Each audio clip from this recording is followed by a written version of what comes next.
Good morning, students. Welcome back to the next part of the topic, replication of DNA. So this is one of the important question. Okay, to the last class we studied about some of the experiments. So now we are going with the replication of DNA. What is the meaning of replication? Replication ಅಂತ ಅಂದರೆ duplication ಅಂತ ಹೇಳ್ತೀವಿ. It is a process of duplication. Duplicate ಆಗೋದು ಏನು duplicate ಆಗುತ್ತೆ? DNA, just like the Xerox copy. Okay, so the process of producing of two identical replicas of DNA from one original DNA molecule is called as replication. So it is a process of producing of two identical replicas. Identical ಅಂದರೆ similar, replicas ಅಂದರೆ copies of DNA from one original DNA molecule ಗೆ ನಾವೇನೇನು ಕರಿತೀವಿ? Replication ಅಂತ ಕರಿತೀವಿ. So ಹಿಂಗೇನಾಗುತ್ತೆ ಇಲ್ಲಿ actual ಆಗಿ? So we know that cell ಈಗ replication ಯಾಕೆ ಆಗಬೇಕು ಅಂದರೆ ವಿ ಗ್ರೋ ಅಂದರೆ ಸಣ್ಣ ಮಗು ದೊಡ್ಡದಾಗುತ್ತೆ, ಸಣ್ಣ ಗಿಡ ದೊಡ್ಡದಾಗುತ್ತೆ. ಯಾಕಾಗುತ್ತೆ? ಅಲ್ಲಿ ಸೆಲ್ಸ್ ಆ್ಯಡಪ್ ಆಗುತ್ತೆ. ಸೆಲ್ಸ್ ಆ್ಯಡಪ್ ಆದಾಗ ಸೆಲ್ಲಲ್ಲಿರುವಂಥ ಕಂಪೋನೆಂಟ್ಸು ಆ್ಯಡ್ ಆಗುತ್ತೆ, ಜಾಸ್ತಿ ಆಗ್ತದೆ ತಾನೆ. ಸೆಲ್ಲಲ್ಲಿ ಏನೇನಿರುತ್ತೆ? ಸೆಲ್ ಒಳಗೆ ಸೆಲ್ ಹ್ಯಾಸ್ ನ್ಯೂಕ್ಲಿಯಸ್, ಆಮೇಲೆ ನ್ಯೂಕ್ಲಿಯಸ್ ಒಳಗೆ ಕ್ರೋಮೋಸೋಮ್ ಇದೆ, ಕ್ರೋಮೋಸೋಮ್ ಒಳಗೆ DNA ಇದೆ, ಅದು ಕೂಡ ಡಬಲ್ ಆಗಬೇಕು ತಾನೆ. ಈಗ ಜೊತೆಗೆ ಸೈಟೋಪ್ಲಾಸಮಲ್ಲಿ ಎಲ್ಲ ಕಂಪೋನೆಂಟ್ಸ್ ಇರುತ್ತೆ, ಲೈಸೋಸೋಮ್, ರೈಬೋಸೋಮ್ ಅಂತ ಎಲ್ಲ, ಅವೆಲ್ಲ ಡಬಲ್ ಆಗ್ತಾ ಹೋಗ್ಬೇಕು. ಸೊ ಸೆಲ್ ಡಬಲ್ ಆದಂಗೆ ಸೆಲ್ ಒಳಗಿರುವಂಥ DNA ಡಬಲ್ ಆಗಬೇಕು. ಯಾಕೆ ಡಬಲ್ ಆಗಬೇಕು? ನೆಕ್ಸ್ಟ್ ಸೆಲ್ ಪ್ರೊಡ್ಯೂಸ್ ಆಗಬೇಕಲ್ಲ. You know the process of mitosis, last year ಕಲ್ತಿದ್ದೀರಾ ನೀವು. ಸೊ ಮೈಟೋಸಿಸ್ ಅಂದರೆ one cell give rise to two new cell. So two new cell ಆಗಬೇಕು ಅಂದರೆ ಅದರಲ್ಲಿರುವಂಥ ಎಲ್ಲ ಕಂಪೋನೆಂಟ್ಸು ಡಬಲ್ ಆಗಬೇಕು ತಾನೆ. ಸೊ ಆ ಪ್ರೊಸೆಸ್ ಆಗುವಾಗ ಏನಾಗುತ್ತೆ? ಇದ್ರ DNA ಇರುತ್ತಲ್ಲ ಕ್ರೋಮೋಸೋಮ್ ಒಳಗೆ, ಅದು ಕೂಡ ಡಬಲ್ ಆಗಬೇಕು. ಆ ಡಬಲ್ ಹೆಂಗಾಗುತ್ತೆ? It occurs by the process of replication, or it is also called as duplication. So the process of formation of two similar identical and the exact copy of the parent, ಇದ್ರೊಳಗೆ ಒಂದು DNA ಇರುತ್ತೆ. Okay, ಇದ್ರೊಳಗೆ ಒಂದು DNA, ಇದು main cell ತಾನೆ, parent cell. So it is called as parent DNA. So ಇದು cell ಹೆಂಗೆ divide ಆಗುತ್ತಲ್ಲ, ಅದೇ ಥರ ಸೆಲ್ ಒಳಗೆ 2 DNA ಫಾರ್ಮೇಷನ್ ಆಗುತ್ತೆ. So this is called as replication, simple ಆಗಿ ಹೇಳಬೇಕು ಅಂದರೆ. ಸೊ ಇದು ಹೆಂಗಿರುತ್ತೆ? ಇವೆರಡು ಕಾಲ್ಡ್ ಆಸ್ ಡಾಟರ್ DNA. ಇದಕ್ಕೆ ನಾವು ಡಾಟರ್ ಸೆಲ್ ಅಂತ ಹೆಂಗೆ ಕರಿತೀವಲ್ಲ, ಅದೇ ಥರ ಇದ್ರೊಳಗೆ ಅಂತ DNA ನಾವು ಇದಕ್ಕೆ ಡಾಟರ್ DNA ಅಂತ ಕರಿತೀವಿ, ಇದಕ್ಕೆ ಪೇರೆಂಟ್ DNA ಅಂತ ಕರಿತೀವಿ. So these two parent daughter DNAs are similar copies of parent. Parent ಹೆಂಗಿರುತ್ತಲ್ಲ ಹಂಗೆ ಇರುತ್ತೆ. So exact copy of their identical of their parent ಅಂತ ಹೇಳ್ತೀವಿ. ಓಕೆ, ಇದು ಹೆಂಗೆ ಆಗಬೇಕು? It occurs by the process of replication. So in eukaryotes we are studying. So it is semi conservative, semi discontinuous and bidirectional. ಇದನ್ನು explain ಮಾಡಿದ್ಮೇಲೆ ಅರ್ಥ ಆಗುತ್ತೆ, ಮತ್ತೆ ಅಲ್ಲಿ ಹೇಳ್ತೀನಿ. ಸೊ ಎನ್ಸೈಮ್ಸ್ ಆಫ್ ರೆಪ್ಲಿಕೇಶನ್, ಈ ಎನ್ಸೈಮ್ ರೆಪ್ಲಿಕೇಶನ್ ಪ್ರೊಸೆಸ್ ಇದೆ ಅಲ್ಲ, ತುಂಬ ದೊಡ್ಡ ಪ್ರೊಸೆಸ್. ಸೊ ಇದು ಕ್ಲಿಯರ್ ಆಗಿ ಆಗಬೇಕು, ಎಲ್ಲೂ ಏನು ಮಿಸ್ಟೇಕ್ ಆಗೋ ಆಗಿಲ್ಲ. ಒಂದು ನ್ಯೂಕ್ಲಿಯೋಟೈಡ್ ಮಿಸ್ಟೇಕ್ ಆದರೂ ಕೂಡ it leads to a disease. Okay, ಅಥವಾ ಚೇಂಜಸ್ ಎಲ್ಲ ಆಗುತ್ತೆ, ಮ್ಯೂಟೇಷನ್ ಆಗುತ್ತೆ. ಸೊ ಇದು ತುಂಬ ವೆಲ್ ಕ್ಲಿಯರ್ ಮ್ಯಾನರಲ್ಲಿ ಆಗಬೇಕು. ಸೊ ಇದೆಲ್ಲ ಕ್ಲಿಯರ್ ಆಗಬೇಕು ಅಂತಂದರೆ there are many enzymes required for replication. They are DNA polymerase 1 are also called as Kornberg enzyme. Okay, 1 ಇದಕ್ಕೆ DNA polymerase 1 ಅಂತಲೂ ಕರಿತೀವಿ, ಇಲ್ಲಾಂದರೆ ಕಾರ್ನ್ಬರ್ಗ್ ಎನ್ಸೈಮ್ 1 ಅಂತಲೂ ಕರಿತೀವಿ. Second one is helicases or it is also called as unwindases. ಇದನ್ನು ಹೇಳ್ತೀನಿ, next explain ಮಾಡ್ತೀನಿ. Primase, third enzyme is primase. Next is DNA ligase. Next topoisomerases, DNA polymerase 3 or it is also called as repair enzyme. Single strand binding protein, ಇದಕ್ಕೆ ನಾವು SSB protein ಅಂತ ಕರಿತೀವಿ. Okay, these are the major enzymes required for the process of replication. And now we'll move on to the process of actual replication. So during the study of this replication we are going with this structure. This is very important to learn this structure. Okay, so ಏನಾಗುತ್ತೆ actual ಆಗಿ ಹೇಳಿದ್ದೆ ನಾನು ನಿಮಗೆ, ಈ ಥರ DNA ಇರುತ್ತೆ. DNA is like this. Okay, so there are many sites on this DNA called as origin of replication. Okay, ಇದರಲ್ಲಿ ಇಷ್ಟು DNA ಎಷ್ಟಿರುತ್ತಲ್ಲ 2.2 ಮೀಟರ್ಸ್ ಇರುತ್ತೆ. ಒಂದು ಸೆಲ್ಲಲ್ಲಿ 2.2 ಮೀಟರ್ಸ್ ಆಫ್ DNA, ಅದು ನಿಮಗೆ ಗೊತ್ತಿದೆ ಈಗ. ಸೊ ಈ 2.2 ಮೀಟರ್ಸ್ ಆಫ್ DNA ಒಳಗೆ ಒಂದು ಕಡೆಯಿಂದ ಒಂದು ಕಡೆ ಆಗುತ್ತಾ? ಹೇಗಿರುತ್ತೆ? ಇಲ್ಲಿ 5' ಇತ್ತು ಅಂದರೆ ಅಪೋಸಿಟ್ 3', ಇಲ್ಲಿ 3' ಇತ್ತು ಅಂದರೆ ಇಲ್ಲಿ 5', ಈ ಥರ ಇರುತ್ತೆ ತಾನೆ. ಸೊ ಈ ಥರ ಇದ್ದಾಗ ಓಕೆ ಏನಾಗುತ್ತೆ? ಎಲ್ಲಿ ಬೇಕಲ್ಲಿ ರೆಪ್ಲಿಕೇಶನ್ ಒಂದೇ ಕಡೆಯಿಂದಾಗಿ ಒಂದು ಕಡೆ ಆಗ್ಲಿಕ್ಕೆ ಬರೋದಿಲ್ಲ. Replication always begins at the 3' end. ನೆನ್ಪಿಟ್ಕೊಳ್ಳಿ, replication always begins at the 3' end of the main strand and 5' end of the old strand. Okay, so ಈಗ ಇಲ್ಲಿ ಆಗಬೇಕು ಪ್ರೊಸೆಸ್ ಆಫ್ ರೆಪ್ಲಿಕೇಶನ್ ಅಂದರೆ ಇಲ್ಲಿಂದನೇ ಆಗ್ಲಿಕ್ಕೆ ಆಗೋದು, ಯಾಕಂದ್ರೆ ತುಂಬ ದೊಡ್ಡದಿರುತ್ತೆ 2.2 metres, but it has to take place in few minutes. So what happens? There are many sites on this DNA which are called as origin of replication. Origin of replication ಅಥವಾ ನಾವು single ಆಗಿ ORI ಅಂತ ಕರಿತೀವಿ. Origin of replication or ORI site ಅಂತ ಕರಿತೀವಿ. Okay, so ಇದೆಲ್ಲೆಲ್ಲಿರುತ್ತೆ? ಭಾಳ ಕಡೆ ಇರುತ್ತೆ, ಎಲ್ಲ ಕಡೆ ಭಾಳ ಕಡೆನೇ ಇರುತ್ತೆ. ಅದು ಬಿಡ್ಸ್ ಆ್ಯಂಡ್ ಪೀಸಸ್ಸಲ್ಲಿ ಆಗುತ್ತೆ ರೆಪ್ಲಿಕೇಶನ್ ಯಾವಾಗಲೂ.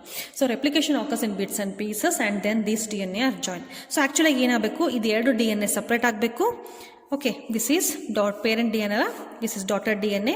ಡಾಟರ್ DNAದಲ್ಲಿ ಏನಾಗುತ್ತೆ, ಒಂದು ಪೇರೆಂಟ್ DNA ಬಂದಿರುತ್ತೆ and one will be new strand. Okay, one old strand and one new strand. Okay, so these are the daughter DNAs. ಇದು ಹೇಗಾಗುತ್ತೆ ಇಲ್ಲಿ ಕಲಿತೀವಿ. Okay, so coming to the process of replication. So can you see this? ಇದೇನಾಗುತ್ತೆ, DNA ಹಿಂಗೆ wind ಆಗಿರುತ್ತಲ್ಲ, ಈ ಥರ wind ಆಗಿದ್ದು ಈಗ ಓಪನ್ ಆಗ್ತಾ ಹೋಗುತ್ತೆ. ಒರಿಜಿನ್ ಆಫ್ ರೆಪ್ಲಿಕೇಶನ್ ಐಡೆಂಟಿಫೈ ಆದಮೇಲೆ ಓಪನ್ ಆಗ್ತಾ ಹೋಗುತ್ತೆ. Origin of replication is always at the 3' end. ಈ ಕಡೆ ಆದರೆ ಈ ಕಡೆ, ಇಲ್ಲಾದರೆ ಇಲ್ಲಿ, ಈ ಕಡೆಯಿಂದ ಇಲ್ಲಿ 3' ಎಂಡ್ ಈ ಕಡೆ ಇದೆ. ಓಕೆ, ಈ ಕಡೆಯಿಂದ ಬರ್ಬೋದು, ಇದಾದರೆ ಈ ಕಡೆಯಿಂದ, ಯಾಕಂದರೆ 3' ಎಂಡ್ ಓಪನ್ ಆಗೋದು ಈಸಿ ಆಗುತ್ತೆ. ಸೊ ಇದರಲ್ಲಿ 2 ಸ್ಟ್ರ್ಯಾಂಡ್ ಓಪನ್ ಮಾಡಿದಾಗ 2 ದಾರ ಕಾಣುತ್ತಲ್ಲ, consider the blue colour line. Okay, 2 you can see this and this is called as template 1 and this is called as template 2. They are called as templates. Template 1, template 2. Okay, template 1 ಅಂದರೆ first original copy, template 2 ಅಂದರೆ second original copy ಅಂತ. This give rise to 1 DNA, this give rise to 1 DNA. So 2 ಸೆಲ್ಲಿಗೆ 2 DNA ಆಗುತ್ತೆ. So origin of replication identify ಆಗೋದು ಯಾವಾಗಲೂ 3' end ಅಂತ ಕರಿತೀನಿ. Okay, 3' ಎಂಡಲ್ಲಿ opposite ಯಾವ್ದು ಬರುತ್ತೆ, ನ್ಯೂ ಸ್ಟ್ಯಾಂಡ್ ಆಗಬೇಕಂದ್ರೆ 5' ಬರಬೇಕು ತಾನೆ. ಸೊ ಇಲ್ಲಿ 5' ಬರುತ್ತೆ. ಇಲ್ಲಿ ಏನಾಗುತ್ತೆ, ಹಿಯರ್ ಕಮ್ಸ್ ದಿ ಐಡೆಂಟಿಫೈ ಆದ ತಕ್ಷಣ ಏನಾಗುತ್ತೆ, ಇದು ಸ್ಲೋಲಿ ಓಪನ್ ಮಾಡ್ತಾ ಹೋಗುತ್ತೆ. ಇದು DNA ಫಸ್ಟ್ ಓಪನ್ ಆಗಬೇಕು ತಾನೆ, ಈಗ ಫುಲ್ ಮೈಂಡ್ ಆಗಿರುತ್ತೆ ಈ ಥರ. Down it has to open. This opens because of the enzyme called as DNA helicases or unwindases. Helicases or unwindases ಅಂತ ಆಗಲೇ ಏನು ಹೇಳಿದ್ನಲ್ಲ, the enzymes are called as helicases or unwindases. So ಇಲ್ಲಿ ಏನು ಮಾಡುತ್ತೆ, ಹೆಲಿಕೇಸ್ ಎನ್ಸೈಮ್ ಬಂದು ಹೆಲಿಕ್ಸ್ನ separate ಮಾಡ್ತಾ ಹೋಗುತ್ತೆ ಅಥವಾ ಅನ್ವೈಂಡ್ ಮಾಡ್ತಾ ಹೋಗುತ್ತೆ. ಸೊ ಅದಕ್ಕೆ ಹೆಸರು ಕೊಟ್ಟಿದೆ. ಸೊ ಇದು start separating these 2 strands of DNA. ಈ ಸ್ಟಾರ್ಟ್ ಆದಂಗೆ ಏನಾಗುತ್ತೆ, ಇಮ್ಯಾಜಿನ್ ಅ ಥ್ರೆಡ್, 2 ದಾರ ನೀವು ಹಿಂಗೆ ಫುಲ್ ಸುತ್ತಿರೋ ದಾರ ಸಿಗುತ್ತಲ್ಲ, ಅದನ್ನು ಒಂದು ಕಡೆಯಿಂದ ಓಪನ್ ಮಾಡ್ಕೊತಾ ಹೋಗಿ. ಒಂದು ಕಡೆಯಿಂದ ಓಪನ್ ಮಾಡ್ದಂಗೆ ಆಪೋಸಿಟ್ ಎಂಡಲ್ಲಿ ನಿಮಗೆ ಟೈಟ್ ಆಗ್ತಾ ಹೋಗುತ್ತೆ ತಾನೆ. ಸೊ ಟೈಟ್ ಆಗಬಾರ್ದು ಅಂತ ಏನಾಗುತ್ತೆ, ಅಲ್ಲಿ ಬಿಚ್ಕೊಂತ ಹೋಗೋ ಕೆಲಸ ಮಾಡುತ್ತೆ ಟೋಪೋ ಐಸೋಮರೇಸಸ್. ಗಟ್ಟಿ ಆಗ್ತಾ ಹೋಗುತ್ತೆ ತಾನೆ, ಗಂಟು ಆಗ್ತಾ ಹೋಗಬಾರ್ದು DNA. ಈಗ ಆಪೋಸಿಟ್ ಎಂಡ್ ಇಲ್ಲಿ ಓಪನ್ ಆಗ್ತಾ ಇದೆ, ಈ ಕಡೆ ಆಪೋಸಿಟ್ ಎಂಡಲ್ಲಿ ಇಟ್ ಮೇ ಟ್ಯಾಂಗಲ್ ಅಂತ ಅಂದರೆ ತುಂಬ ಟೈಟ್ ಆಗಿ ಹೋಗ್ತಾ ಹೋಗುತ್ತೆ, ಗಟ್ಟಿ ಆಗ್ತಾ ಹೋಗುತ್ತೆ. ಸೊ ಅದು ಆ ಥರ ಆಗಬಾರ್ದು ಅಂತ ಅದು ಸ್ಮೂತ್ ಮಾಡಲಿಕ್ಕೆ there is a enzyme called as topoisomerases. Okay, next is it releases the tension created by the unwinding of the helix on one end. Function of topoisomerase is to release the tension created by the unwinding of the DNA on the other end. Next, these strands open ಆದ ತಕ್ಷಣ ಏನಾಗುತ್ತೆ, they are double. ಇಲ್ಲಿ hydrogen bond is broken ನಾವು, ಇಲ್ಲಿ bit the hydrogen bond right, ಅವೆಲ್ಲ break ಆಗುತ್ತೆ. Break ಆದ ತಕ್ಷಣ they lose their stability. So stability ಹಾಳಾಗಬಾರ್ದು ಅಂತ ಏನಾಗುತ್ತೆ, ಇವು ಗಟ್ಟಿ ಆಗಲಿಕ್ಕೆ there comes the enzyme called a single strand binding proteins. What is the function of the single strand binding protein? These proteins attach to the single strands which are open now so that to make it stiff. ಇಲ್ಲಾಂದರೆ ಅದು ಸೊಳ್ಳ ಬಳ್ಳ ಆಯಿತು ಅಂದರೆ DNA formation ಮಾಡೋದು ಕಷ್ಟ ಆಗುತ್ತೆ ಅದಕ್ಕೆ. So ಇದಿಷ್ಟು enzymes. ಈಗ ನೆಕ್ಸ್ಟ್ ಹೆಂಗಾಗುತ್ತೆ replication always begins with 3' because there is a free OH group. ಇಲ್ಲಿ ಒಂದು ಖಾಲಿ ಜಾಗ ಇರುತ್ತೆ. ಆಪೋಸಿಟ್ ಎಂಡ್ 3' ಇತ್ತು ಅಂದರೆ ಆಪೋಸಿಟ್ 5' ಬರಬೇಕು ತಾನೆ ಹೊಸದು. Year comes the enzyme called as RNA primase ಅಂತ ಕರಿತೀವಿ. What is this primase? Primase is a enzyme which brings a short fragment of RNA. Imagine ಇಲ್ಲಿ ಸಣ್ಣ RNA ಬರುತ್ತೆ, that is called as RNA primer ಅಂತ ಕರಿತೀವಿ. DNA ತಾನೇ, DNA ಬರಬೇಕಿತ್ತು, ಇಲ್ಲಿ ಬರೋದು ಯಾವುದು? RNA primer. Primase is a enzyme which brings a short fragment of RNA primer at the 5' end of the new strand. ಇಲ್ಲೇನಾಗುತ್ತೆ, ಒಂದು 10 to 15 ನ್ಯೂಕ್ಲಿಯೋಟೈಡ್ಸ್ ಅಷ್ಟು RNA ಬರುತ್ತೆ. RNA ಅಂದರೆ adenine, guanine, cytosine, uracil add ಆಗ್ತಾ ಹೋಗುತ್ತೆ. Remember carefully, adenine, guanine, cytosine and uracil is added. Adenine, guanine, cytosine and uracil, and it is called as RNA primer. ಎಷ್ಟಿರ್ಬೋದು? 10 to 15 nucleotides. Okay, ಆಮೇಲೆ ಏನಾಗುತ್ತೆ, next comes the enzyme called as DNA polymerase enzyme. DNA polymerase 1. ಇಲ್ಲಿ ಏನಾಗುತ್ತೆ ಇದಾದ ತಕ್ಷಣ ಏನಾಗುತ್ತೆ here comes the enzyme DNA polymerase 1. What this does is goes on reading this, forming new strand. ಇಲ್ಲಿ adenine ಇತ್ತು ಅಂದರೆ ಇಲ್ಲಿ ಗಾನೈನ್, ಇಲ್ಲಿ ಸೈಟೋಸಿನ್ ಇತ್ತು ಅಂದರೆ ಥೈಮಿನ್. ಅಡಿನೈನ್ ಇತ್ತು ಅಂದರೆ ಗಾನೈನ್, ಸೈಟೋಸಿನ್ ಥೈಮಿನ್, ಮತ್ತು ಗಾನೈನ್ ಇತ್ತು ಅಂದರೆ ಸೈಟೋಸಿನ್. ಈ ಥರ ಆ್ಯಡ್ ಮಾಡ್ಕೊಂತ ಹೋಗುತ್ತೆ. Very fast it goes from 5' to 3' of the new strand until ಎಲ್ಲಿ ತನಕ ಓಪನ್ ಆಯ್ತಿಲ್ಲ ಅಲ್ಲಿ ತನಕ ಸ್ಲೋಲಿ ಆಗ್ತಾ ಹೋಗುತ್ತೆ. ಆದಂಗೆ ಈ ಕಡೆ ಓಪನ್ ಆಗ್ತಾ ಹೋಗುತ್ತೆ. ಇಲ್ಲಿ ಫಸ್ಟ್ ಆಗುತ್ತೆ. So this is called as leading strand or continuous strand. The 3' to 5' strand is called as leading strand or the continuous strand. Okay, this is very important. So it is called as, this synthesis is called as continuous synthesis. ಯಾಕಂದರೆ ಇಲ್ಲಿ ಎಲ್ಲೂ break ಆಗೋದಿಲ್ಲ. Okay, ಇಲ್ಲಿ hydrogen bond information ಆಗಬೇಕು, ಎಲ್ಲ ಆಗುತ್ತೆ. Okay, ಇದು very fast ಆಗುತ್ತೆ because of the enzyme DNA polymerase. But remember always to initiate a replication there comes enzyme called as RNA primase enzyme only, which forms the RNA primer. ಇಲ್ಲಿ ಆಯಿತು. ಈಗ ಈ ಕಡೆ ಏನಾಗುತ್ತೆ, ಈ ಕಡೆ 3' ಎಂಡ್ ಓಪನ್ ಇಲ್ಲ, 5' ಎಂದಿದೆ. ಇಲ್ಲಿ ತಗೋತೀವಿ. ಈಗ ಇಲ್ಲಿ ಓಪನ್ ಆಗಿದೆಲ್ಲ, ಇಲ್ಲಿ ಈ ಕಡೆಯಿಂದ ಬರಲ್ಲ, ಆಪೋಸಿಟ್ ಬೈ ಡೈರೆಕ್ಷನ್, ಒಂದು ಈ ಕಡೆಯಿಂದ ಆಗುತ್ತೆ, ಒಂದು ಈ ಕಡೆಯಿಂದ ಆಗುತ್ತೆ. ಓಕೆ, ಇಲ್ಲಿ 5' ಎಂಡು ಓಪನ್ ಇಲ್ಲದೆ, ಅಲ್ಲಿ 3' ಎಂಡ್ ಓಪನ್ ಇಲ್ಲಿದೆ, ಈ ಕಡೆ ಎಂಡಿದೆ ತಾನೆ. So what happens, year comes the RNA primer. Here comes the RNA primer at the 5' end. It forms a short fragment of RNA and again comes the enzyme called as DNA polymerase.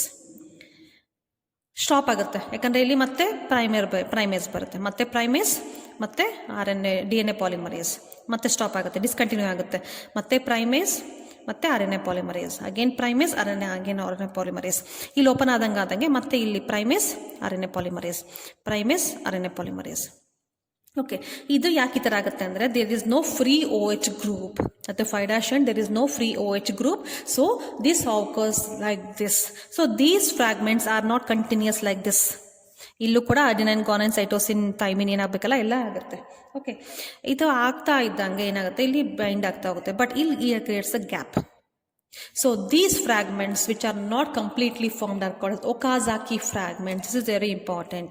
Okazaki fragments are short fragments of DNA located on the lagging strand because of the discontinuous synthesis. ನೆನಪಿಟ್ಕೊಳ್ಳಿ, ಇದನ್ನು ಕೇಳ್ತಾ definition. Okay, so ಈಗ next ಏನಾಗುತ್ತೆ, ಇದು continuous ಆಗ್ತಾ ಹೋಗಿ ಇದೊಂದು DNA ಆಗುತ್ತೆ, ಇದೊಂದು DNA ಆಗುತ್ತೆ. ಆದರೆ ಆಗಬೇಕು ಅಂತ ಅಂದರೆ ಇಲ್ಲೇನಾಗುತ್ತೆ, ಇಲ್ಲಿ ಕಂಪ್ಲೀಟ್ ಆಗಬೇಕಲ್ಲ, ಈ ಶಾರ್ಟ್ ಫ್ರಾಗ್ಮೆಂಟ್ಸ್ ಇರುತ್ತೆ, ಇದು ಕಂಪ್ಲೀಟ್ ಆಗಬೇಕು ಅಂದರೆ there comes the enzyme called as DNA polymerase 3. DNA polymerase 3. DNA polymerase 3. This DNA polymerase 3 is called as repair enzyme. ಎಲ್ಲೆಲ್ಲಿ ಖಾಲಿ ಇರುತ್ತಲ್ಲ ಅಲ್ಲೆಲ್ಲ ರಿಪೇರ್ ಮಾಡ್ಕೊತ ಹೋಗುತ್ತೆ, ಜಾಯಿನ್ ಮಾಡ್ಕೊತ ಹೋಗುತ್ತೆ. DNA is formed. ಇಲ್ಲಿ 1 DNA, ಇಲ್ಲಿ 1 DNA. ಆದರೆ ಇಲ್ಲಿ RNA ಇತ್ತು ತಾನೇ, ಯುರಾಸಿಲ್ ಇತ್ತು, ಇಲ್ಲಿ many times uracil has appeared. So removing the uracil and adding thymine in that place is also the function of DNA polymerase 3. So it is called as repair enzyme, so that it moves throughout the new DNA and corrects it to see that whether it is clear or not. Okay, ಇದು clear ಆಗಿಲ್ಲ ಅಂತ ಅಂದರೆ next ಸೆಲ್ಲಲ್ಲಿ mutation ಆಗೋ chances ಇರುತ್ತೆ. ಅದಕ್ಕೆ so ನಾವು one strand another strand, one DNA another DNA. So this is called as lagging or discontinuous synthesis. This is called as lagging strand and synthesis is called as discontinuous synthesis. Why it is called as discontinuous synthesis? Because here many times there was a break in the formation of the new DNA.